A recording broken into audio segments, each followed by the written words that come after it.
think I may have mentioned it before, I used to get to Manhattan a fair amount, and the reason I went to Manhattan a fair amount was because not only did I like it, but I'm an artist and I was drawing pictures, and I got to do a record album cover.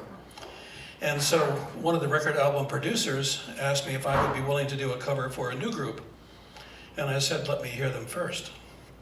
So he pulled her demo tape out, and they were awful. And I thought, there's no way am I going to do a record cover for a group that sounds this bad. He said, no, we're going to work with them. They're going to get better. And of course, because as an artist, a cultivated artist who had his own personal degree of arrogance, I said, no, it was the Eagles. They got better. Yeah, they got better. And they didn't call me back and say, how about now? You know? So with our cherry topic today, I want to start us off by saying that I think a lot of us are dying from our fear of death.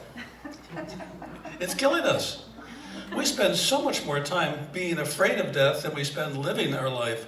I've changed my name several times, cut my hair, tried to duck so that it wouldn't see me, you know. Traveling incognito, you know. Is that Bob? No, that's not Bob. Take out that one over there. Yeah. It's a much bigger deal, but because years and years ago when I was 17, I got to meet a hypnotist, and he said, I'm going to teach you everything I can about hypnosis before I die. He was a very old man. And he taught me a great deal, and the first thing he taught me was a past life regression. And so I learned how to do that at 17, and continued to do that at 18, 19, 20, and continued, and eventually used to teach with my wife Judith a certification course for hypnosis. But my favorite thing was to do reincarnation or past life regressions. Nothing can convince you more quickly of how rich you are in history than discovering a person who, in this particular case, was 15 years old, American, very white, who spoke a Mongolian dialect that took us 6 months to trace because it was so rare. Where does that come from? So you could say it comes from the collective unconscious. You could say it comes from past life experience. You could say it comes from shared soul background. You could say it's just plain crazy and I don't want to talk about it. But the truth is, there's hundreds, thousands, and even more than that of cases of people having had past life experiences. And so that means that we're here not only on purpose, but that we're here as part of a continuum of effort, a continuum of energy, expressing itself in everything in every way to fulfill many, many more things than we think we're here to fulfill. I'm particularly reminded of a woman who I was able to take back, and she went back to a life in which she'd been an alcoholic for most of her life, and she was homeless. And she was disliked by nearly everyone because she'd borrowed, begged, and stolen from nearly everybody she knew. And so she was on the street by herself, living on the street, and a young boy was crossing the street, and she saw a truck coming down that he didn't see.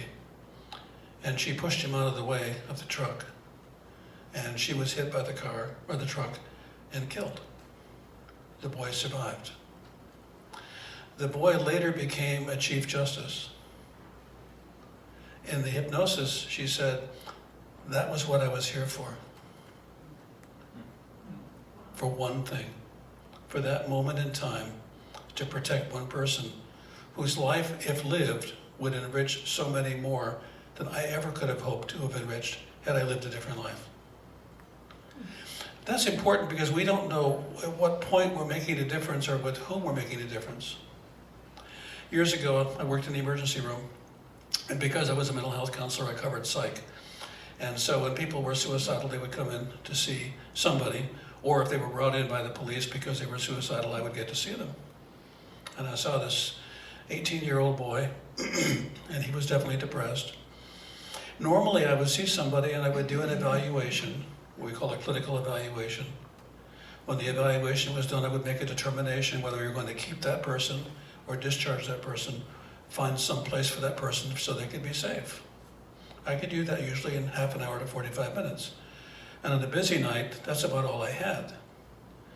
And so he came in and I spent 45 minutes with him and I said, you know, I'd like you to hang out for a little while longer and we'll talk some more. I saw a couple of other people, came back and saw him, talked another 40 minutes. I said, I'd like you to stay a little longer. He said, okay. So he stayed a little longer, and I saw a couple of more people, and then I saw him through the night. I think he was there for about 7 hours. I had a 12-hour shift. And I met with him 4 or 5 times during that period of time until finally I felt comfortable sending him home. So he went home. That was my day, that was my night, that was the shift that I worked, and I did a good job and all was done. About 2 weeks later, I get a letter from him addressed to the hospital. He said, you saw me, and after 45 minutes I was delighted that I was going to be able to go home and kill myself. But you wouldn't let me go. And after the second time, I was delighted that you had seen me a second time because I learned quite a bit more, but I still planned to go home and kill myself. The third time, I thought, you know, I could kill myself at some other time, and it seemed like you really cared. So I didn't mind waiting for the fourth time. The fourth time, I decided that I wanted to do what you're doing. And that I thought my life could make a difference, just like you were making a difference in my life. So I went home. Thank you so much. That was the end of the letter. I felt good. I had no idea that I was doing that much for a single individual. A year later, I got a letter from him addressed to the hospital, asking me if I would attend his graduation. And so I did. And he was graduating from with an associate's degree in psychology from a community college. And I went. I didn't identify myself, but I went. I watched, saw him and recognized him. The time never seemed right for me to go up and greet him, so I didn't. 2 years later, I got another call from him, a letter from him, invited me to his graduation from a baccalaureate program in social work. I couldn't go to that one, but I was able to go to the one that he invited me to again for his master's in social work. We have agreement. So I went to his master's degree, and then I met him. And he said, do you have any idea what happened that day we met? And I said, apparently quite a bit. He said, it changed my life. You see, we're all change agents. We just don't know it. And I think about the tragedy that would have occurred because at his point in life when he wanted to kill himself, neither he nor I could see much to live for. The conditions around him were terrible. The condition of his own mental health was terrible. The odds of his getting better weren't so good. But I saw something that I've seen in so many people. I call it the light. People have a light. And you see that light and you know there's something there. You can't put your hands on it. You can't even describe it. In fact, sometimes it just sounds kind of funny to say, I see the light. But on that day, I saw the light. I've seen it with many of you. When I see that light, I know there's something that you're here for that's important, that's life-changing, that's transformative. But it doesn't stand on stage. It doesn't grab a microphone. It often quietly lives in the background. And suddenly something happens where that person steps forward and everything is changed. I listened to the music today and I was thinking how beautiful it was and how wonderful to hear 3 people doing something together, celebrating in the sky. 3 people doing something together that would have been different had one of them been missing. That would have been different had 2 of them been missing. Each of them could stand on their own, but they stood better together. See, we're standing together in this life. And that makes it more difficult to see how much of a difference we're making because we're making a difference with so many other people. We're making a difference together in combination, in relationship to so many people and so many things. Just like the old alcoholic woman that no one wanted nothing to do with, who changed the lives of many, many people because the Chief Justice was a person in favor of equity, of diversity, of love and caring, when the court wasn't quite designed to be that way. She was a key central figure in changing the world, and I don't know her name. I know her name when I hypnotized her, but I didn't know her name back then. How many lives have you lived in a single moment? How many lives have you lived since this morning when you got up? You're living through all the lives you've ever had. And the point of expression and the point of light is right here and right now.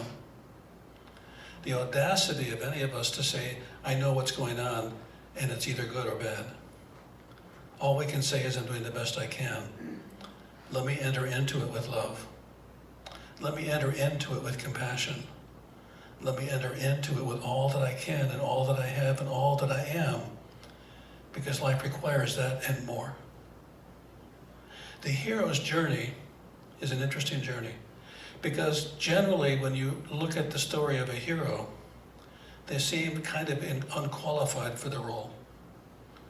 They don't have enough knowledge, enough wisdom, enough background, enough education, enough stamina, enough good health, enough good looks. But what they say is yes when the demand is made and they grow into the experience. What I'm thinking is each of you is growing into your divine hero and to the expression of that divine hero. And some of you are so close to the edge that you don't know whether you're falling into good or you're falling off a cliff. But the truth is you're falling forward into a part of your life that's required, that you have signed a lease for and said yes to. That's pretty amazing when you think about it. You're on the cutting edge of the most spectacular life a human being could live. And they don't care how old you are. And they don't care how broken you are. Get some duct tape. I don't care what's wrong with you. Get super glue. It doesn't make any difference if you're in a wheelchair or you weigh 500 pounds and you've been ugly all of your life. It doesn't make any difference because you're not here for any of those things. And you're not here because of those things. I don't care who said you weren't worth anything. Their commentary on you is worth nothing. What's worth something is what you decide to do right here and now in all of the lives you bring forward to live into that experience. Judith was talking about her childhood experience, and I thought of one.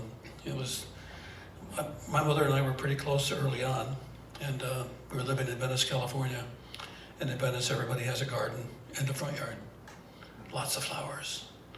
And I loved my mother. I was probably 8 or 9. You know, you love your mom until you get to be a teenager. Then you want nothing to do with them, you know. But at that point, though, I loved her, and she knew it.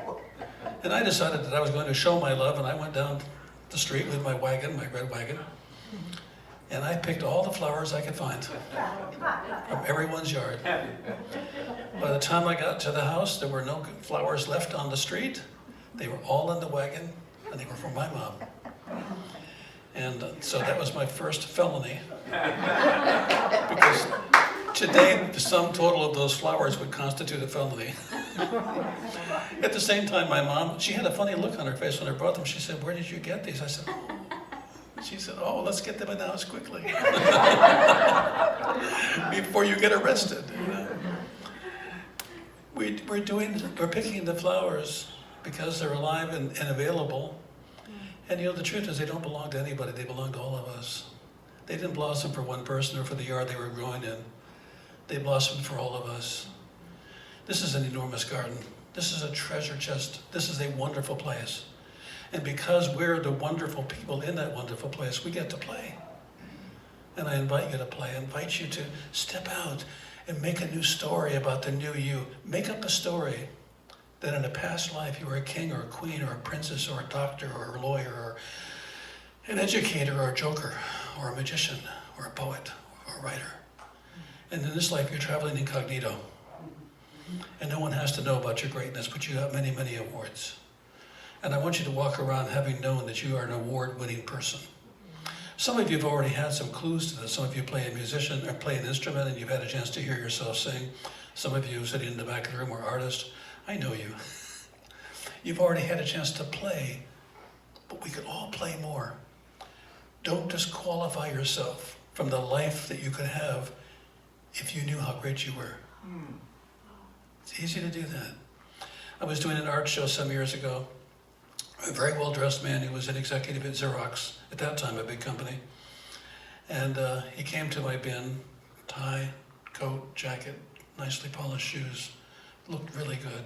And he went through all my work and he said, you know, I can't even draw a straight line. And I said, you know, I couldn't either for the longest time, so I used a ruler. He said, no, you don't understand. I could not draw a straight line. I said, no, you don't understand. You get a ruler. He said, oh, I never thought of it that way. I said, I know. That's why you're not the artist you could be. Each of us has an artist within. And if you have decided that you can't draw because you can't draw a straight line, get a ruler. Unity, science of mind, they're rulers to help you draw straight lines. To help you draw a line from the place that you don't want to be to the place that you want to be and bring all of you that's possible forward and into that enormous and incredible space. It's really amazing. You're amazing. I'd like each of us to stop dying. I'd like each of us to spend more time living. And when you think about death, smile and say, you know, not today, but because I know it's coming, I need to live more today. How can I live more into today so that the contrast between living and dying is greater? If you're living a life with every day you're rehearsing your death, you're not living. And no wonder you're sad and depressed. You're depressed and sad because you're not living. How could you live? What if, this is really challenging, but what if, like it or not, you're going to be here on this planet, in this body for 150 years? You got no choice. You're stuck with it. What you gonna do? You might, you say, damn, I'm gonna start changing this and stuff. I gotta be around that much longer. Some of us older people say, I got maybe 10, 15 years. I think I can last that long. No, you got another 100 years to go. You better start living, because the living you're doing is the living you need to do for the life you're gonna be stuck with or can treasure for a very long time. Rehearsing for death is a short episode of dying. Rehearsing for life is living. Moving into more life is living. Take yourself off hold, put yourself on live, and watch what happens. And so it is. Thank you.